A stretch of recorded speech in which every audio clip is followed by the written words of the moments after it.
오늘은 성탄 감사주일, 우리 성탄절의 참 의미에 대해서 한번 살펴보기 원하는데요. 자, 12월 25일은 무슨 날입니까? 그렇죠. 여러분에게는 성탄절보다는 크리스마스라는 말이 더 익숙할 겁니다. 목사님은 이제 부산에 와서 맞이하는 세 번째 성탄절입니다. 목사님이 이제 12월에 내려왔으니까요. 이제 세 번째 성탄절을 맞이하게 되는데 항상 느끼는 건데 눈이 없으니까 매년 성탄절이 참 어색합니다. 목사님에게는. 목사님 위에 지방에 있다 오다 보니까 눈이 없는데 성탄절이라 하니까 굉장히 어색한 부분이 있습니다. 그럼에도 불구하고 성탄절은 누구에게나, 목사님에게도 여러분에게도 뭔가 설레임과 또 이렇게 들뜬 기분을 주는 또 절기이기도 합니다. 그러면 여러분, 성탄절은 무엇을 기념하는 날입니까? 예수님의 탄생을 기념하는 날입니다. 다 알고 있습니다. 성탄절보다 우리가 이제 크리스마스로 불리우는, 이제 크리스마스 하면 떠오르는 것이 있는데 무엇이 있을까요? 여러분들? 사탕? 산타 선물, 또 루돌프 트리, 또 뭐가 있을까요? 데이트, 그죠? 연인들의 데이트. 그리고 남포동 하면 뭐가 떠올라요? 그렇죠. 남포동 트리 축제. 그리고 TV에서 뭘 방영해 줍니까? 항상. 그렇지. 목사님도 그걸 보면서 그런데 여러분도 동일하게 그걸 보더라고요. 며칠 전에도 목사님이 TV를 트니까 또 나홀로 집회를 하더라고요. 굉장히 오래된 걸로 알고 있는데 하여튼 성탄절만 되면은 나홀로 집회를 틀어주더라고요. 어쨌든 이 성탄절이 되면 그러니까 그런 사람들 안에 그런 마음들이 있는 것 같아요. 그러니까 그냥 평상시에도 걸었던 남포동 거리인데 왠지 성탄절이 되면 이렇게 사랑하는 연인과 걷고 싶고 내가 좋아하는 사람과 걷고 싶기도 하고, 그리고 내가 좋아하는 친구들과 밤새워서 이야기하고 맛있는 것도 먹고 놀고 싶고, 약간 그런 마음들이 우리 안에 있는 것 같습니다. 그러니까 어떻게 보면 이런 익숙한 모습들이 우리의 크리스마스의 모습인 것이죠. 그런데 우리들의 그런 모습들 가운데 점점 희미해지고 잊혀지는 게 한 가지 있습니다. 그것은 바로 성탄절의 주인공이신 예수님이 뭔가 우리의 그 성탄절 가운데서, 성탄절 풍경 가운데서 사라지고 희미해진다는 거죠. 그리고 그 성탄절에 예수님이 아닌 다른 것들로 하나 둘씩 채워지기 시작했습니다. 그래서 목사님이 어떤 책을 보니까 이런 구절이 있더라고요. 한번 들어보세요. 사탄이 제일 싫어하는 날은 성탄절이었다. 그래서 사탄은 성탄절을 없애기 위해서 여러 가지 방법을 동원했다. 그러나 그것들은 모두 실패로 돌아갔다.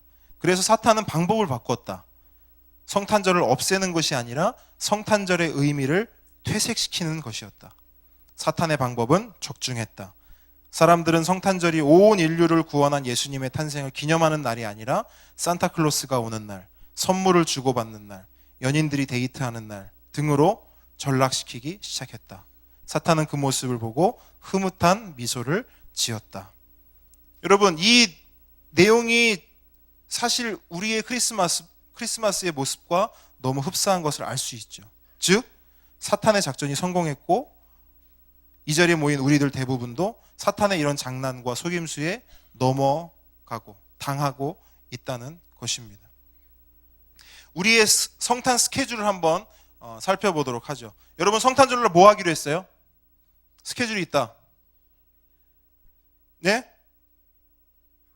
김호연 선생님 뭐 하신다고요? 성탄절날? 예배 드리신다. 진짜죠? 네, 출석 체크하겠습니다. 또 성탄 스케줄. 대한님 뭐 하기로 했어? 몰라 아직? 없습니까? 성탄 스케줄? 윤희는 뭐 하기로 했어? 교회 올 거야? 네. 성탄절 날 교회에서 예배 드리는 거 알고 있습니까? 알고 있는 친구들. 모르고 있는 친구들도 많네. 자, 성탄절 날 예배 드립니다. 자, 이제 알았으니까 예배 드릴 친구들. 네, 이거 별로 없네요. 자, 좋습니다. 여러분, 잘 모르면 그럴 수 있어요. 그런데 성탄절 날 11시에, 오전 11시에 명지와 하단에서 예배를 드립니다. 무슨 예배? 성탄 감사 예배를 드립니다. 꼭 참석해서 우리 함께 예배했으면 좋겠습니다. 자, 그러면 성탄의 참 의미를 다시 한번 되짚어 보도록 하겠습니다. 다시 한번 질문하면 성탄절은 무슨 날이라고요? 성탄절 무슨 날이다? 예수님께서 이 땅에 오신 날이라. 그래서 어떤 사람들은요, 예수님께서 12월 25일에 이 땅에 오시지 않았다고 반문하면서 성탄절을 공격합니다. 성탄절을 공격해요, 어떤 사람들은. 그래서 학계에도 사실 이 부분이 굉장히 논란이 많이 되고 있어요. 그래서 어떤 학자는 10월에 예수님이 오셨다라고 주장하기도 하고, 어떤 사람은 1월 6일 날 왔다라고 주장하기도 합니다. 그런데 여러분, 중요한 거는요, 예수님께서 언제, 며칠, 몇 시에 오셨는지가 중요한 것이 아닙니다. 뭐가 중요합니까? 예수님께서 이 땅에 오셨다는 것이 중요한 것이죠. 그래서 그거에 집중해야지, 12월 25일은 예전에 로마인들 태양절기로 섬기던 날이다, 그래서 우리가 이걸 지키면 안 된다. 여러분, 그게 중요한 게 아니라, 언제 오셨는지가 중요한 게 아니라, 예수님께서 이 땅 가운데 저와 여러분을 위해서 오셨다는 게 중요하다는 것이죠. 성탄절은요, 다른 게 아닙니다. 12월 25일을 우리가 정해서 그날을 예수님이 이 땅에 오심을 기념하는 날로, 예수님의 생일로 우리가 기념하는 것입니다. 그게 중요한 겁니다. 그런데 여러분, 그 생일날, 예수님의 생일날, 예수님은 사실 축하는커녕 그 생일의 주인공이 되지 못하는 모습을 우리가 발견하게 됩니다. 만약에 목사님 생일이에요. 목사님 생일에 친구들을 막 초대를 했어. 이렇게 다 초대를 했는데 나 생일 축하도 하나도 안 해주고, 자기들끼리 선물 막 교환하고, 자기들끼리 맛있는 거 막 먹고, 자기들끼리 막 낄낄거리고 막 좋다고 막 해요. 그럼 목사님 기분이 어떨까? 여러분이라면 기분이 어떨까? 내 생일인데. 목사님 같으면 생일상을 발로 뒤집어 차버리고 거기 박차고 나올 것 같아. 기분이 나빠서. 근데 여러분, 예수님의 생일인데요, 성탄절의 주인공이 예수님이신데요, 예수님이 환영받지 못하고 예수님이 축하받지 못하고 있습니다.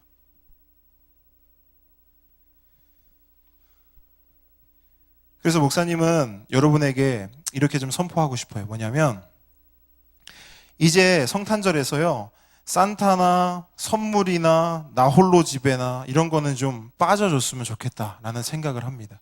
그리고 정말 주인공이신 예수님이 드러나고 예수님의 이 땅에 오심이 기념돼야 한다고 여러분에게 선포하고 싶습니다. 여러분도 이 선포를 함께 한번 해보시겠습니까? 한번 따라해 보겠습니다. 성탄절의 주인은 예수님이다.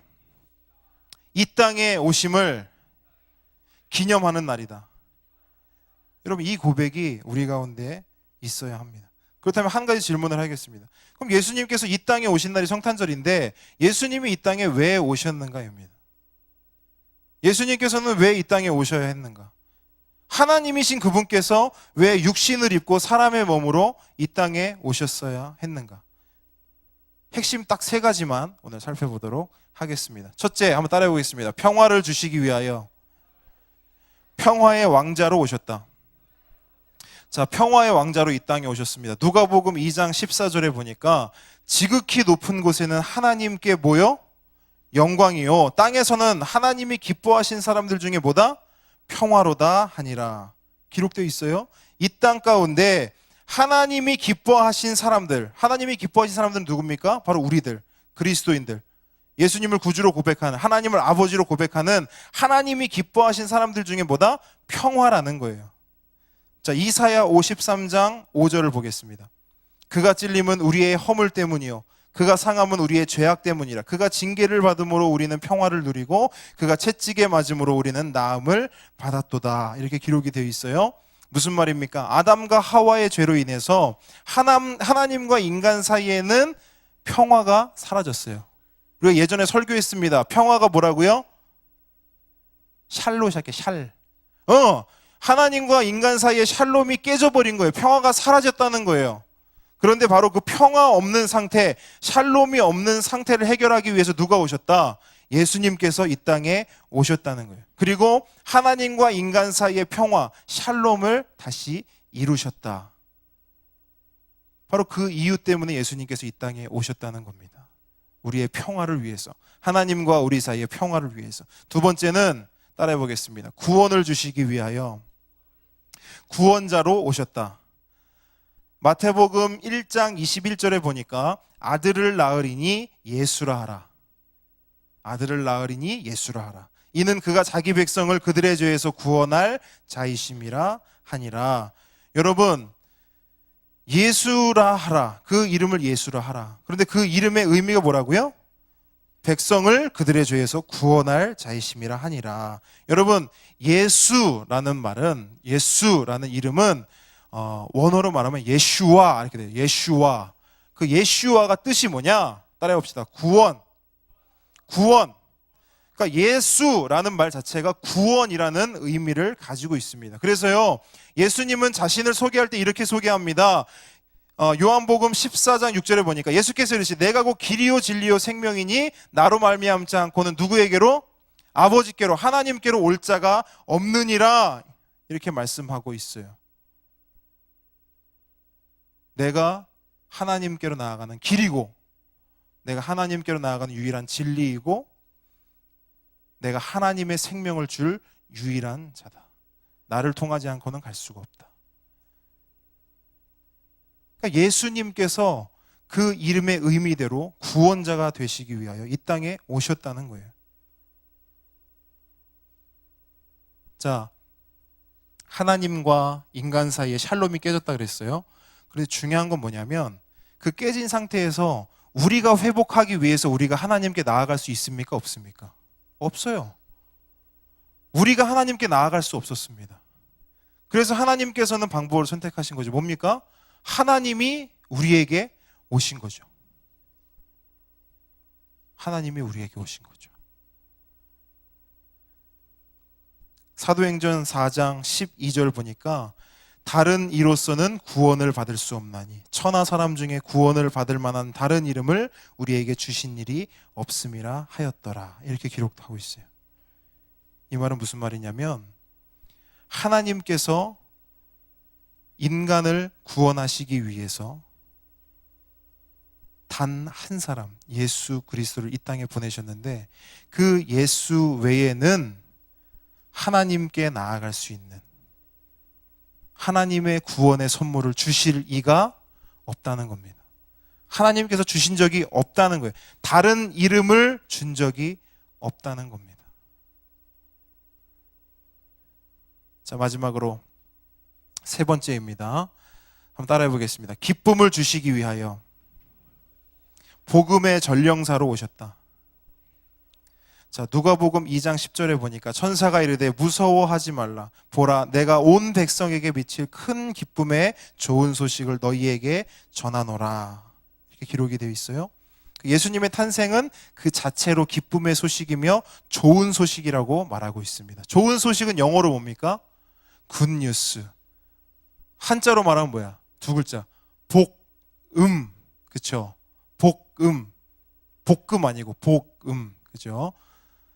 굿뉴스. 복음의 소식. 그러니까 예수님의 탄생은 우리에게 기쁜 소식이고 아주 좋은 소식이라는 거죠. 마치 전쟁 한복판에요, 이제 전쟁이 끝났다라고 울려 퍼지는 메시지처럼. 여러분, 전쟁이 막 한참입니다. 전쟁이 막 한창이에요. 총을 쏘고 폭탄이 터지고 시체들이 즐비하고 사람들이 막 죽어나갑니다. 전쟁이 시작된 지 2년이 지났는데 전쟁이 끝나지 않아요. 그럼 아직 생명은 붙어있지만 매일매일 어떤 두려움이 있을까요? 나는 언제 죽을까? 그렇죠? 빨리 이 전쟁이 끝났으면 좋겠다. 그러니까 전쟁을 하는 사람들 가운데는, 전쟁터 안에 있는 사람들에게 가장 기쁜 소식은 뭐예요? 전쟁이 끝났다! 라는 소식인 거죠. 근데 예수님께서 그 소식을 가지고 이 땅에 오신 겁니다. 전쟁과 같았던 하나님과의 그 깨진 모든 관계가 이제는 모두 회복될 것이고 모두 새롭게 될 것이고 하나님과 인간이 예전 화목하게 아름답게 샬롬하며 지냈던 모습으로 회복될 것이다. 그 메시지를 가지고 오셨다는 거예요. 그렇기 때문에 예수님의 오심 그 자체가 기쁜 소식이고 우리에게는 복음의 소식이라는 겁니다. 굿뉴스, 복음.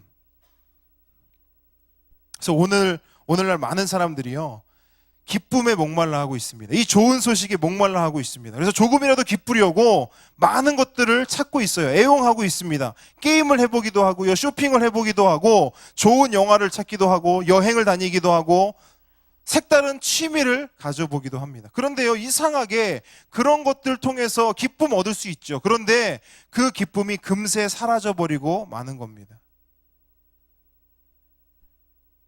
우리 신앙의 선배 중에 다윗이라는 인물이 있었습니다. 다윗도요, 이런 기쁨에 대한 열망이 있었다고 고백합니다. 그러면서 자기가 그 열망에 대한 해답을 찾았는데 그게 뭐냐? 시편 16장 11절에 보니까 주께서 생명의 길을 내게 보이시리니 주의 앞에는 충만한 기쁨이 있고 주의 오른쪽에는 영원한 즐거움이 있나이다, 이렇게 기록하고 있어요. 잠시 잠깐의 기쁨과 쾌락과 즐거움은 내가 스스로 찾을 수 있다는 거예요. 하지만 우리 주위에